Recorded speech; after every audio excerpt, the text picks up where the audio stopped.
So it's Sam from Luath Press here with Andy Hall, and we're going to discuss your new book, Decisive Moments, and dive a little bit into your career. How does that sound? Sounds great, Sam. Look forward to it.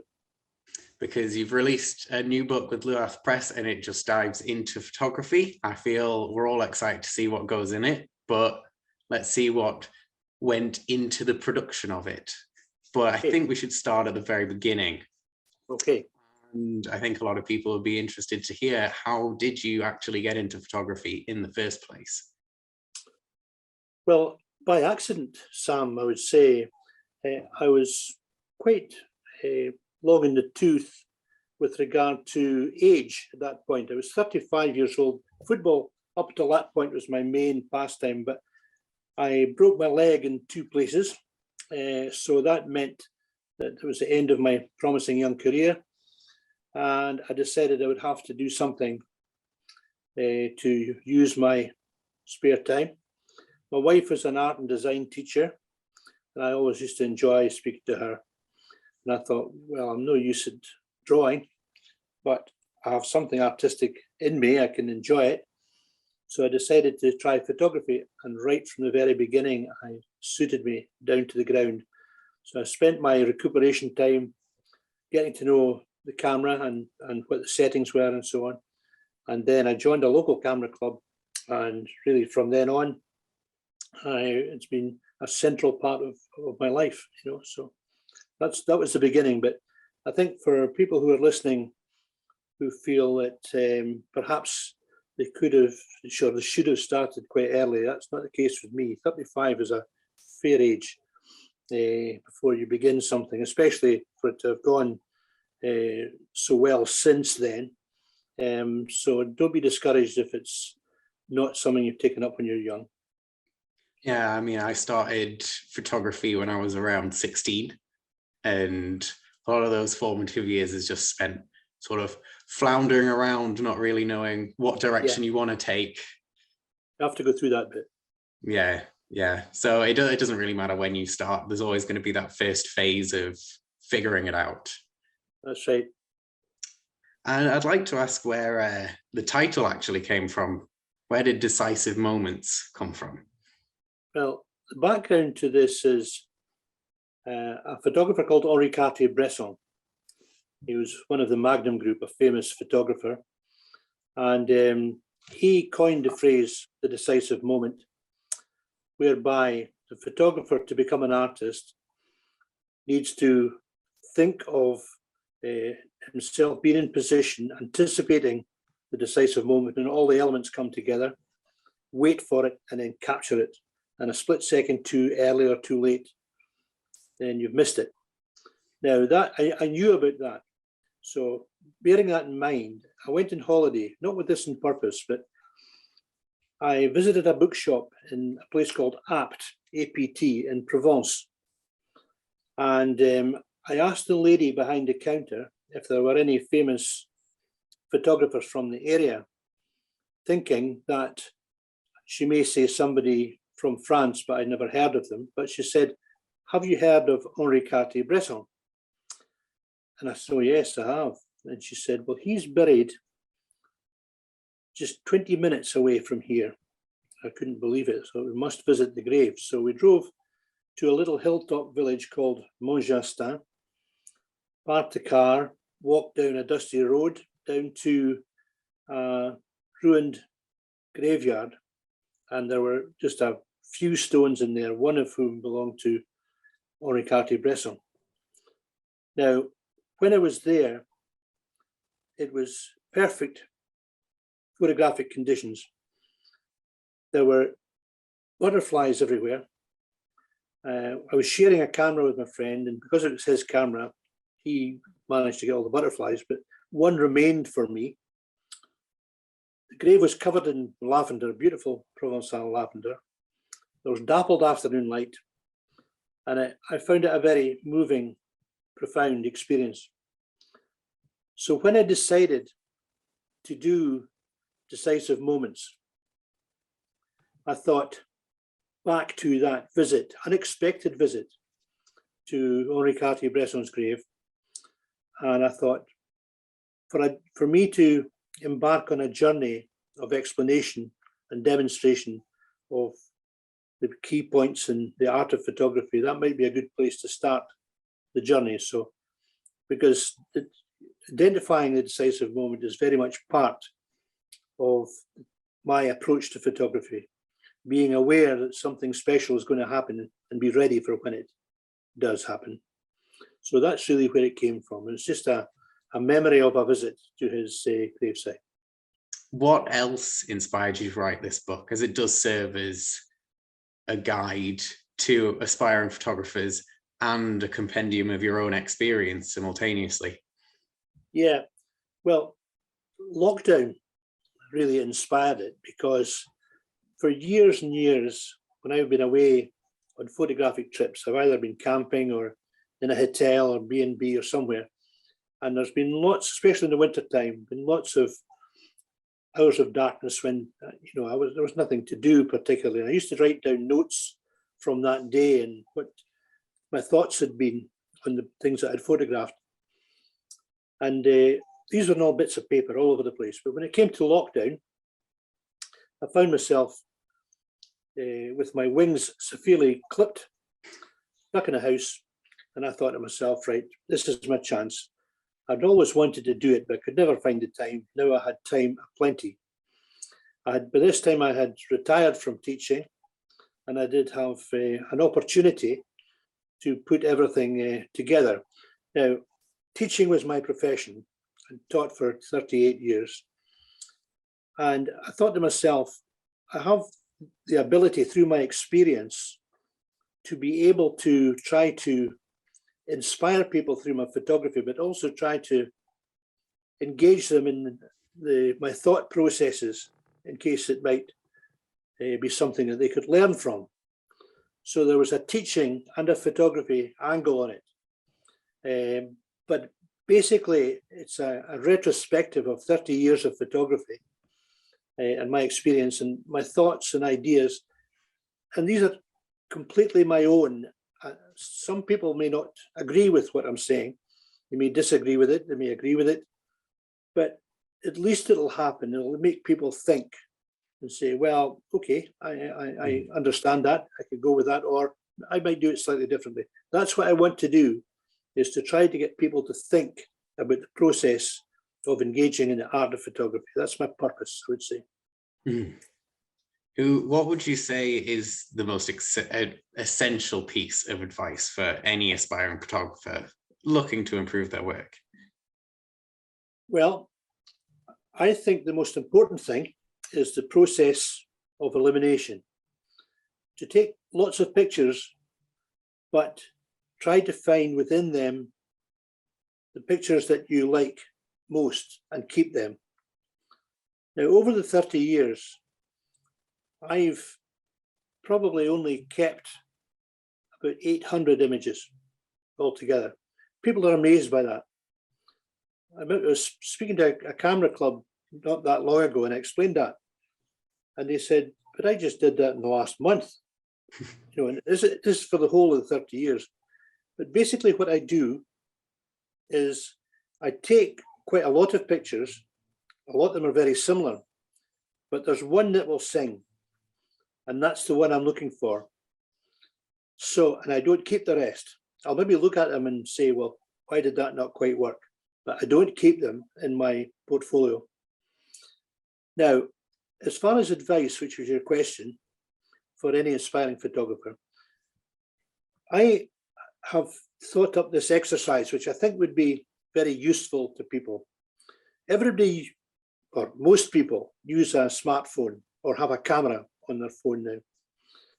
And it can be a very helpful tool to allow you to practice your photography. Now, when I was a teacher, one of the aspects of the educative process was literacy, learning to read and write, but in this case, learning to read. And for you to read successfully, you have to practice every day. You can't just pick it up after 3 weeks not having done anything and then hope to be able to read successfully. You've got to practice every day. So a daily exercise, I think, that would help somebody in this position is, without making any special journeys, if you were to spot something that interested you in terms of design or color or a shadow or a silhouette or a pattern or something like that, just that you happen to notice, maybe in your workplace or in your home, or if you're out for a walk, just take a shot on your smartphone of that. At the end of the day, look through them, just take 5 minutes to look through them and choose your favorite one and put it in a folder in your computer and caption it with the date. If you do that every day, by the end of the year, you'll have built up a diary or a journal of artistic photographic images that you can look back on, a sort of visual reminder of the day or what the special part of that day was that meant that you wanted to capture it in a photograph. Now, that's a great way of practicing on a daily basis, but integral to that is the bit at the end of the day where you look at maybe 5 or 6 pictures that you've taken, but you choose the one. The rest of them, don't keep them, just the one that you like best. And that is a form of literacy. I quite like to call it visual literacy. And that will help you, the process of elimination, but also this daily practice would help an aspiring photographer to become better in the art of photography, I would say.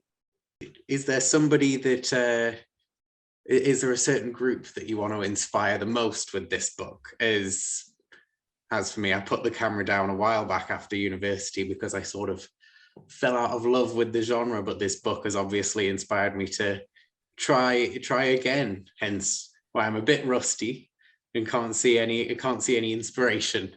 Is there anybody that you feel like, is there anybody you feel like you wanted to inspire most with this book? Well, I have a natural inclination towards young people because of my job, because of my professional job teaching. I don't want everybody to wait until they're 35 and they break their leg in 2 places before they start doing photography. They do it much earlier in life. But I think anybody, regardless of experience, would benefit from it. It's deliberately non-technical because there are loads of books and websites and webinars and goodness knows all what that can tell you about that. But what I've tried to do is to convey what it was like to be there at the point of capture, what the sensibilities were, what senses were engaged, what did it feel like, the feeling of excitement, all of that kind of thing is part of it, but also the ideas of composition and timing and lighting and all that kind of thing that all go together to make it a successful image. So it doesn't matter if you're at the beginning of the journey or as in your case, you're coming back, or perhaps somebody who's older, who's found themselves a bit more time, retired, and they've done all the conventional things of, you know, working hard in a career, bringing up families and so on. And at the end aspect of their lives to think, right, okay, let's make the most of what the time I have so that I can come up with enjoyable experiences, and the camera is a great medium by which to capture it. So to answer your question, I think everyone, regardless of experience, beginners right through to seasoned campaigners, seasoned photographers, everybody can benefit from this, I think. Yeah, would you agree with? Absolutely. Is there a certain photograph in this book that you are the most proud of or is most memorable for you? Like one that you put a lot of time and effort into, or where you were just in the right place at the right time? Because the one that I think stood out for me was the shot across the river in Venice, or across the bay, where you saw, it was a church, wasn't it? Some sort of cathedral, I think. Yeah. Can't remember what the building was. Yeah. But you knew that if you came back just before the end of golden hour, it would be perfect. Yeah, I'm thinking about the wrong one, Sam. Yes, the one that you're talking about is a photograph that I took from the Accademia Bridge in Venice, looking down the Grand Canal towards the lagoon. And there's a big dome there, Santa Maria de Bella Salute, and a very famous picture. Canaletto actually painted it. And I knew the composition. It wasn't as if I had to dig out the composition. But when I saw it, I thought, right, I need to come back in the last hour of the day. So I've got directional light and shadowed areas. and it's in January, so it's lovely, soft pastel peach coloured light. So I thought, I've got the composition, but the lighting has to be at a different time. So that's the one you're referring to, I think. Mm-hmm. Yeah, so as far as myself, ones that I was pleased with, I had one on the island of Harris. Now, for anybody who's been to Harris, it's the most beautiful place, or who haven't been to Harris, most beautiful place. On the west coast is a string of beaches from Luscantire right down to Leverborough, beautiful beaches. And on the east side, there's a road that makes its way through exposed rock, which is really the oldest exposed rock in the world, right on the edge of Europe, right on the, just nothing between you and America. And I had a request. I did a book called A Sense of Belonging to Scotland, which was the favourite places of Scottish personalities, over 100 of them altogether. One of them was a lady called Dame Elizabeth Blackadder, and she was a Queen's artist, a wonderful artist, died not too long ago. But I asked her where her place was, and she said the Golden Road, and she wrote a description which was beautifully written, lyrically written. And I thought, I must get a good shot to go with this. So I set off for Harris from Stonehaven. I live in Stonehaven in the northeast of Scotland. Now, for me to get to Harris, it's 250 miles. And a ferry journey as well from Skye over to Harris. I went over there, got nothing, came back. So it's 500 miles. Went back again the following year, and another 250 miles. And I was on the very last night, I was with a friend, and he said, "Oh, come on, let's get something to eat." I said, I'm going to stay here just in case. I'm glad I did, because the sun broke through the clouds and played on this beautiful, almost lunar landscape, and magical light. Headed off the following day back to Stonehaven, and when I went through my slides that were at that time, it's transparency, it was a film camera, I couldn't have been happier. But that was 1,000 miles altogether for 2 minutes of perfect light. I'm not advocating that you making your return to photography, Sam, do something like that. You take off from Sunderland, find yourself on the west coast of Ireland just to get one picture. But I think that's the one that sticks out most, because I put a lot of effort into it.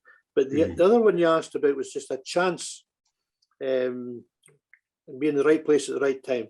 One that always sticks in my mind is on the island of Santorini. And I was just wondering about Fira Stefani. It's a part of the town, sort of kind of village. And through the streets, just see whatever took my fancy. And I looked over a wall, and in amongst some old dustbins and food bins and so on were 3 or 4 little kittens, beautiful little feral kittens running about. And I thought, I would love to take a shot of this. So I asked the lady who was on a stall if I could, take a picture. And she smiled and held up a bag of tomatoes. She's selling tomatoes. So I thought, right, I'll buy the tomatoes once I get my picture.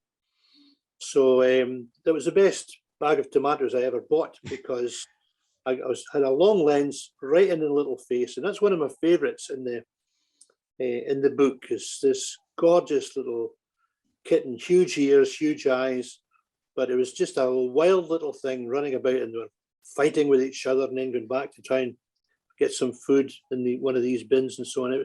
It was just magical. So that was the right place at the right time. I just love it. Yeah. So these are 2 examples of, one was a big effort, one was just a split-second observation. Yeah, absolutely. Now, you said you were based in northeastern Scotland. Is Scotland your favourite place for photography, or is there a country or a city or a specific location that keeps drawing you back? Yeah, well, I'm very, proud of Scotland. I think it's a beautiful country, and I've photographed it for most of the 30 years that I spoke about. But part of what lockdown has allowed me to do is to fall back in love in the local area here. It's magical. In Stonehaven, there's a beautiful little harbour, and I spend a lot of time down there. Because it's a working harbour, it changes all the time. So if you go down every week, there's something new to photograph, and you're involved in, you know, abstract pictures of reflections in the water, or close-up pictures of rust or nets or creels, that kind of thing, flags. It's a lovely vista across it. And when I'm ever on holiday and I come back, I realise how lucky I am to live in a place that's got a harbour area like that. Harbours are great places for photography. And you mentioned, you know, what I could advise someone who's starting off photography. I would say dig out your local harbour and look at it in close-up, and you'll come back with some very inspiring images. But Definitely. So Scotland, you know, so that's my whole local area, Scotland generally, but my favourite place in Scotland is right up in the northwest Highlands, and it's Sandwood Bay in Sutherland. I have a friend, Duncan Chisholm, who is the most magical fiddler, Highland fiddler. And I've followed his concerts and albums for years and years, but he brought one out called Sandwood, inspired by Sandwood Bay in Sutherland. And it's an amazing place. It's 4 miles of a walk through moorland in there. But once you get there, you're rewarded with this gorgeous beach full of history. It's part of the John Muir Trust. John Muir Trust own it. And in the past year, I've been there 3 times because I'm trying to work up a project on that. And I've just absolutely fallen for it. I think, especially if you're there on your own, solitude's a big aspect of photography for me. Sometimes I'm with friends, and the friends I'm with, I'm lucky because they all feel the same as me, and we all go and do our own thing. But we'll come back at the end of the day and we'll chat and so on. But as far as abroad is concerned, I would settle in Venice, I think. Mm-hmm. Venice in January, just the week before the carnival. Carnival's too busy for me. But just that week before, gorgeous soft light that you alluded to in the picture from Academia Bridge. It's like that most of the time. Lots of lovely little design elements, and of course, a multitude of opportunities to sample the ice cream and the coffee and the fresh orange juice and so on. It's just wonderful. So Venice. But in the wider world, I would settle in New York. Mm-hmm. I've been in New York 3 times. And I just feel, the first time I saw it, I found it breathtaking, really, looking across from Brooklyn onto lower Manhattan with the skyscrapers and the lights and the lovely residual color still in the sky. But every time I go back, I find something new. But at the beginning and the end of the day, sunrise and sunset, I often go to the same locations on either side, you know, the Brooklyn side or the New Jersey side, take the same picture, but in the morning and in the evening, and it turns out completely different. Mm. So one of the problems with lockdown is not being able to go back, because I would go back in a shot just across there to continue my discovery of the most wonderful city. Yeah.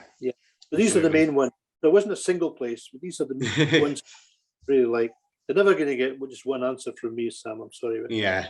Well, more than you. I think I've been to Sandwood Bay before. I was about 15 or 16, and my parents had decided that it would be a good idea to take this moody teenager and then, you know, a 12-year-old other son on this 4-mile walk to this beach. And I'd left my camera in the house because I was too cross about having to walk 4 miles there and back. Yeah. And I regret it because it was absolutely stunning.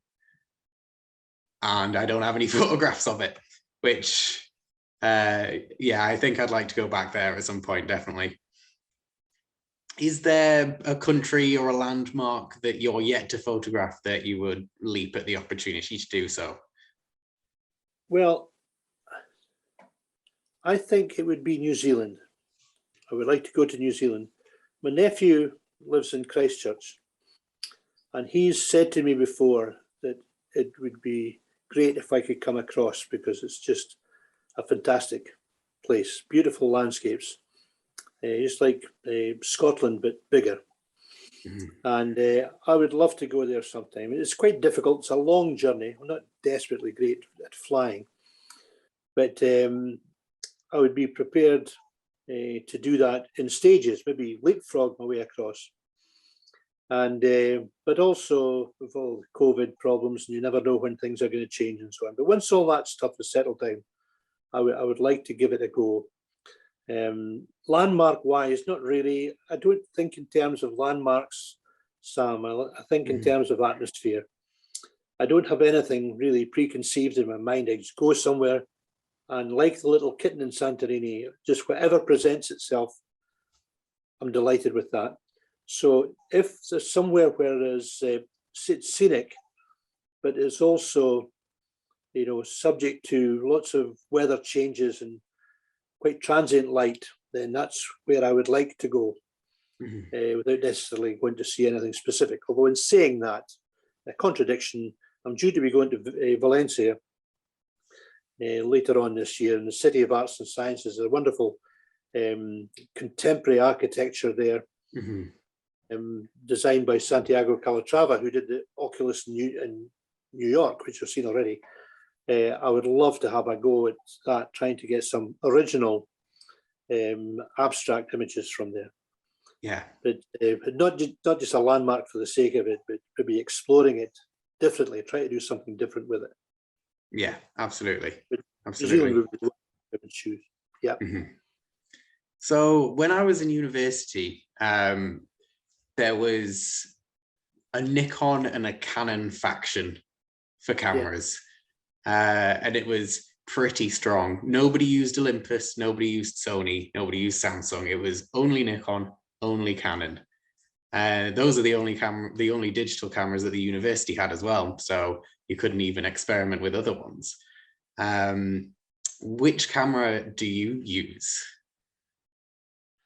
Well, I use a Fuji X-T3 mirrorless camera, but I have to confess, Sam, I'm not in the camp of getting blown away by different kinds of cameras. Yeah. I mean, all of them are very high quality. The ones you mentioned, all of them are. It's a bit of personal preference, like driving a Vauxhall rather than a Ford. But my problem was I had a Canon EOS 5D Mark III, which I loved. The quality, and that was, and the lens, the most important part of the lenses, they were terrific. But I just found them too heavy for me. I had I suffered from arthritis in my neck a bit from a car crash I had when I was young. It's getting worse now. It was predicted that's what would happen. But I came back from Skye one time and I thought, you know, that was just too much for me to carry. My tripod was quite heavy as well. So I met a friend of mine down in the supermarket when I came home. He was saying, I think I'll go full frame. I've decided I'm going to go for it. So completely in the spur of the moment, I said to him, look, I'll sell you all of my stuff, all my full frame stuff. But you have to take it all, not just bits of it. It's the whole thing, because I want to try and move my system across to something lighter.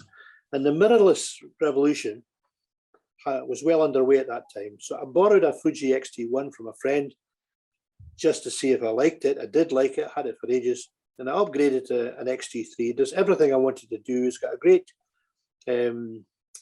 quality of lens. And I particularly enjoy macro and enjoy using it with that. But the key thing is it's liberated me in terms of getting back out into the landscape and not suffering from it being too heavy.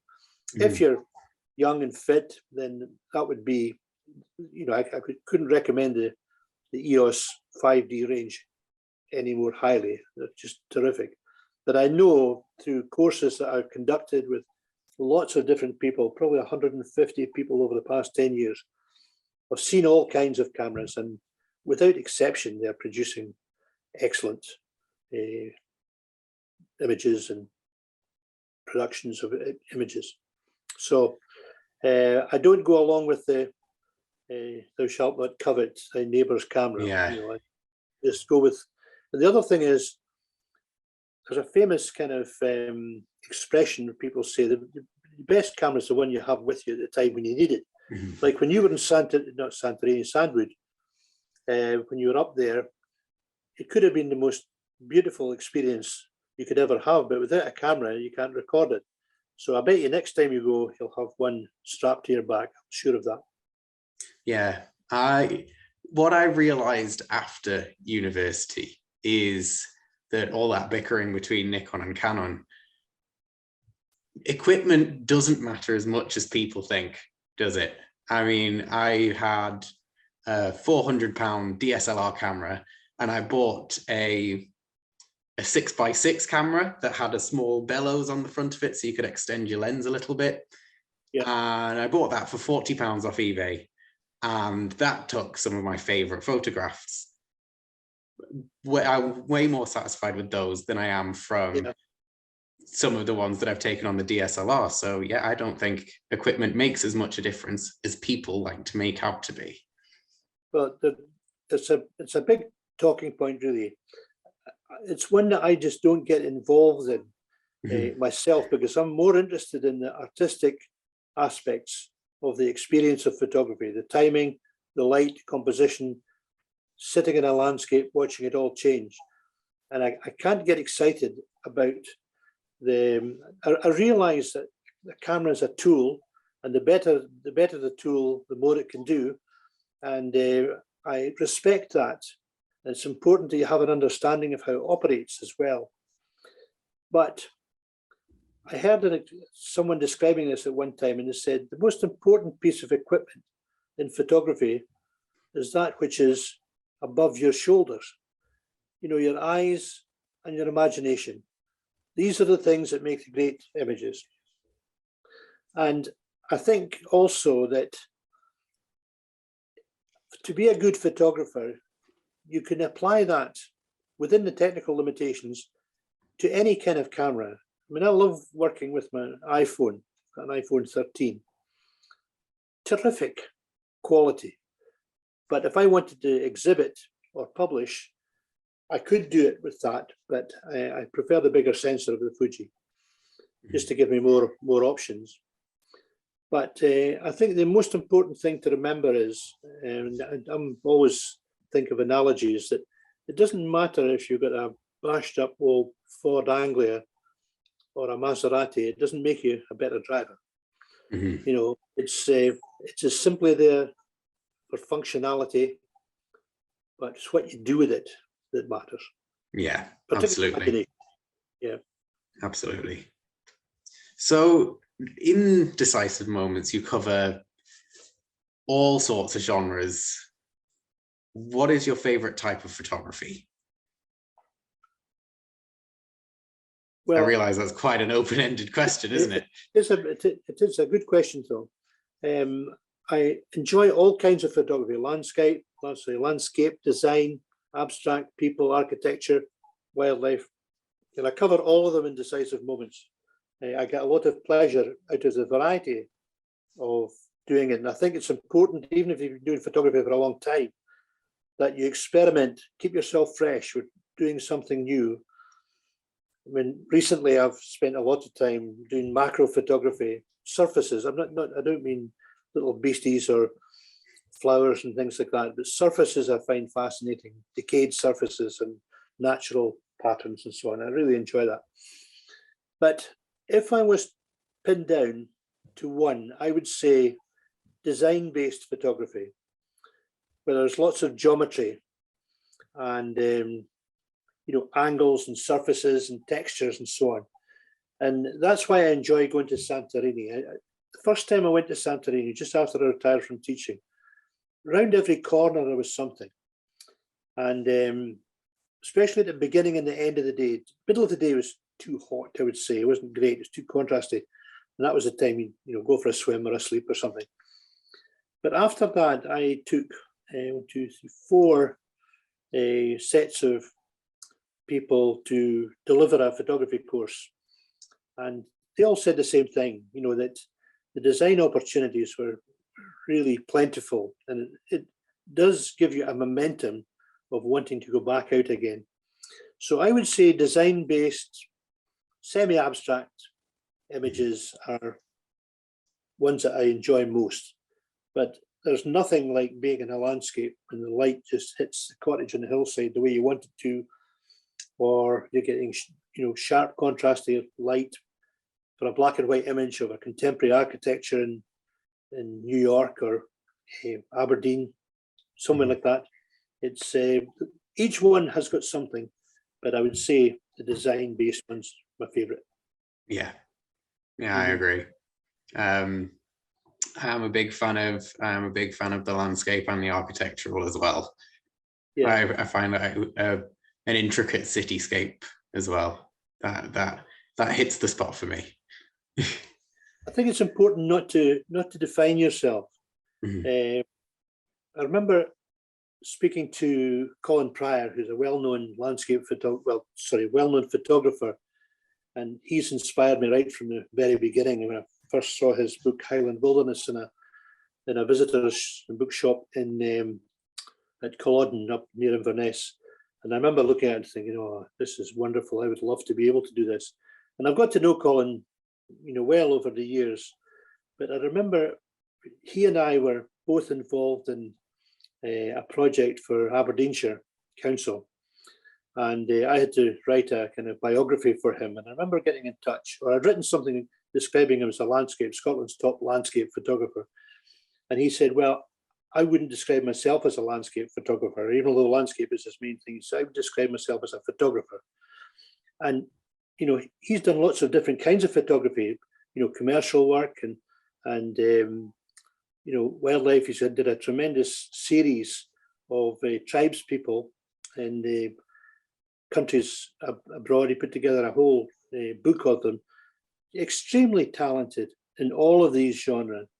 So I could see his point straight away. Now, since I've described myself as a photographer and not specifically for one genre, because I get a lot out of each one, and I try to push myself in areas that I haven't done much of for a wee while, So I would absolutely go along the same route as that. Keep your mind open to all kinds of photography and do your best. There's a lot of common themes within them anyway. So yeah, but I stand with that. Yeah. Now we've touched on a little bit how lockdown inspired you to create Decisive Moments, but is there any other ways that your photography has been affected by lockdown? Well, I've done a lot of reading, and I've done a lot of watching videos and taking part in webinars and that kind of thing. So it's allowed me to get my head up and see what's happening elsewhere in the photographic world, and I've really enjoyed that. I'm an avid collector of books on photography. I came across one last year. My daughter, Lindsay, gave it to me as a present. It's a book called Light on the Landscape by William Neal, who's an American photographer. Most of his photographic life has been in Yosemite, and he was working with Ansel Adams many years ago from the early 70s. And that was a series of essays that he'd done for the American magazine Outdoor Photographer. Well, I bought that and I studied it, loads and loads of times, took notes, thought about it. He really inspired me to reassess and reignite my photography just at a point when I was a bit low because of not being able to go out during lockdown, but he primed me for going back out again. And there was one area in particular, was that there's an idea called immersion photography. And what he said was, identify a place that's local to you and don't just go once and try and find someone else. Keep visiting that place over and over and over again in different times of day, different tidal conditions, if it's a coastal shot or a coastal location, different seasons. He said, keep revisiting. So I identified a beach near me, it's about maybe 20 miles away, maybe not as much as that, called St. Cyrus. And last November, in fact, it's more or less this time last year, I visited it 15 times altogether in different conditions. And I ended up with a collection of about 20 images that were just terrific, really pleased with the results. And sometimes stormy, sometimes calm, pre-dawn, post-sunset, tide out, tide in, huge seas, all of these different kinds of conditions. And I thought that is something I've learned during lockdown that I'll use for the rest of my life. I'll identify somewhere which is fairly local to me, and I'll just keep going back throughout the year and look at them all at the end and see what I've got as a collection. I'll use the process of elimination. I won't keep everything. Like I said earlier on, I'll just keep the best of the best of the best. And something comes to mind there, Sam. There was and I can't remember where the quote came from, but it's a famous photographer said that too many people, this is in days of film, too many people ask themselves, how many good shots did they get from a roll of film, when they should ask themselves, did I get the shot that I wanted? And I went with that latter point on every trip that I made to St. Cyrus. And when you do that, just keep the best from each trip, put them all together. It's one of the best self-motivating things you can do. So that's what I learned in lockdown. So I didn't waste it.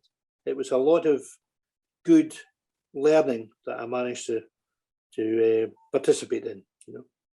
Yeah. Yeah, it's a good question. So I'm assuming that's changed a few rules in your personal approach every time you go out to any sort of photography. Do you have another specific personal rule to your photography? A kind of personal rule. I don't really follow rules that much, but one that I do quite religiously is that whenever I arrive in location, I don't take my camera out straight away. I leave it for about 10 or 15 minutes and I just absorb everything around me. I go for a walk, I take it all in.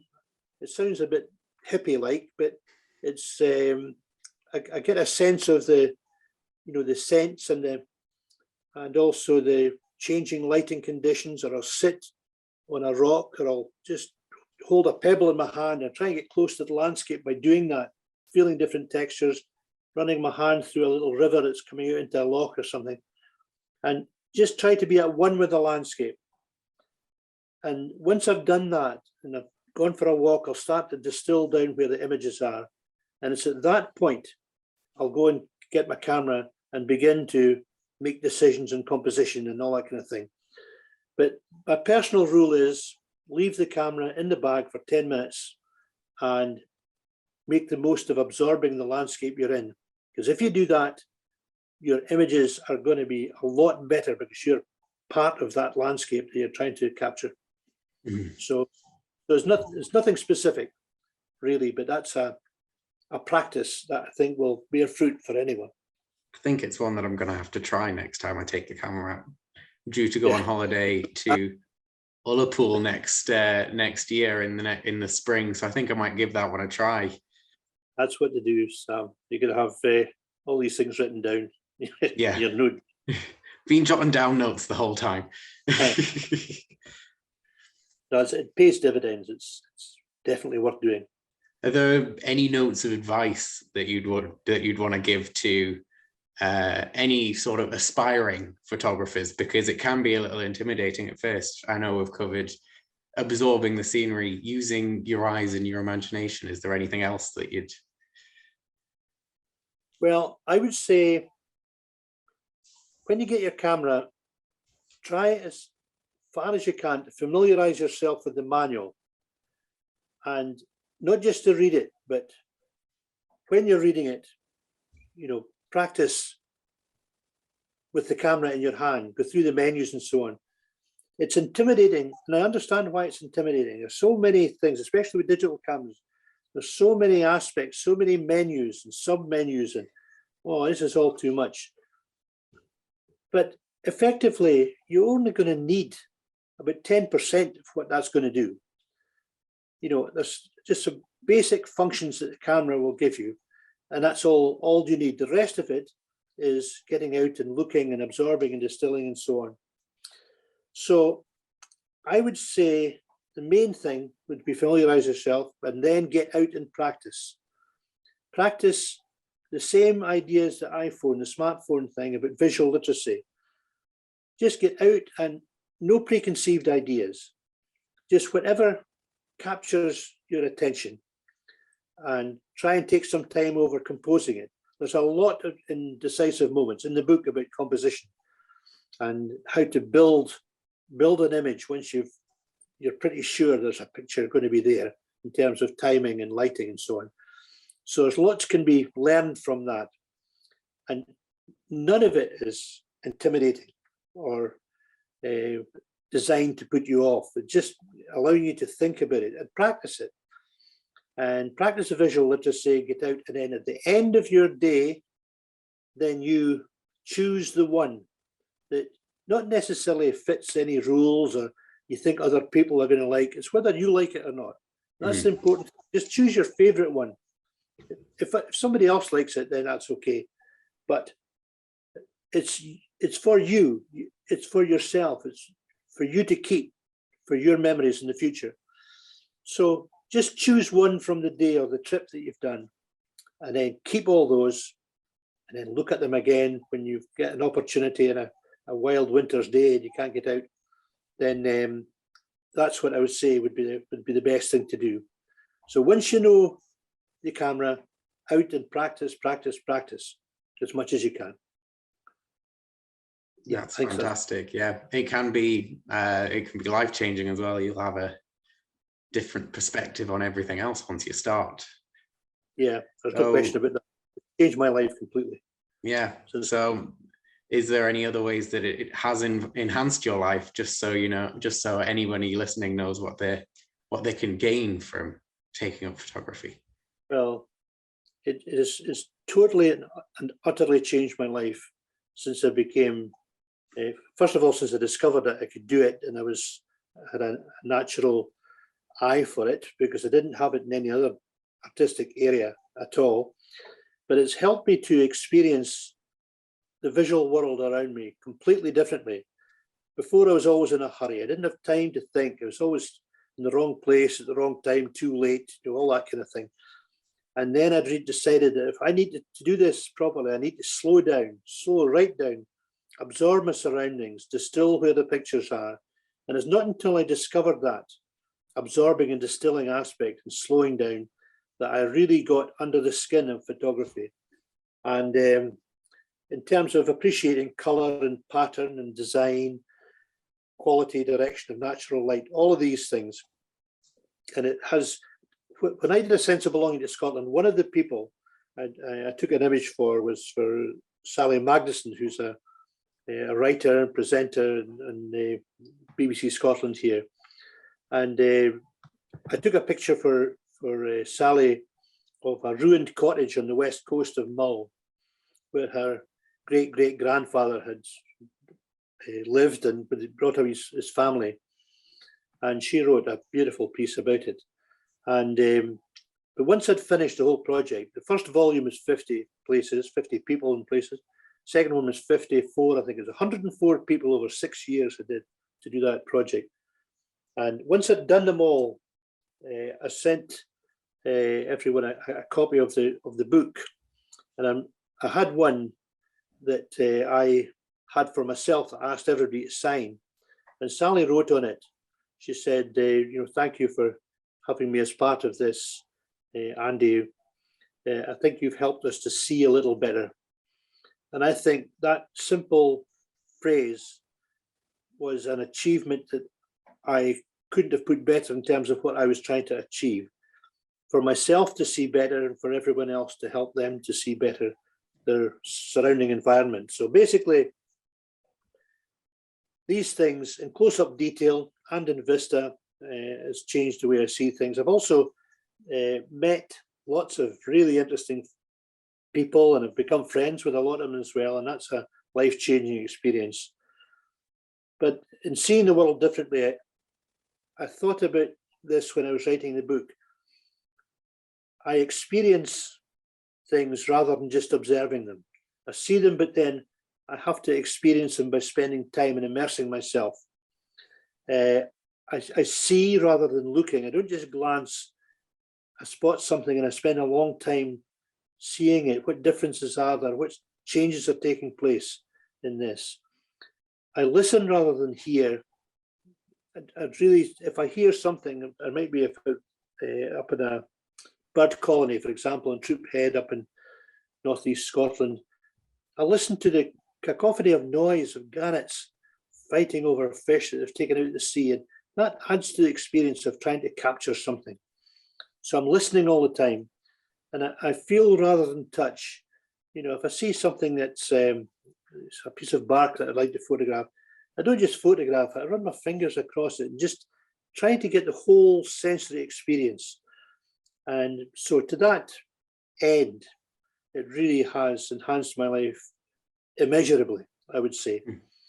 And the images in Decisive Moments really are a collection of these times over the past 30 years where I've had these experiences, and I try my best through showing the image and describing it for allow other people to have an idea of what I experienced so that they can go out and experience it for themselves. But it was a final thing, Sam, to do that about changing a life-changing aspect. There was a photographer, Richard Avedon. He said on one occasion, if a day goes by without me thinking about something about photography, it's like as if I've forgotten to waken up. And that, I think, describes my life for the past 30 years. There's always something in my mind, different aspects, whether it's actually doing it or reading about it or chatting about it. It appears somewhere every single day of my life. So I would say it has enhanced my life to that extent. Well, I think it's safe to say that your passion and your obsession is being made clear. It's astounding and insightful to hear you talk at such length about your own photography. It's really wonderful. I really want to thank you for sitting down with me today, this interview. It's been amazing, really. It's been amazing.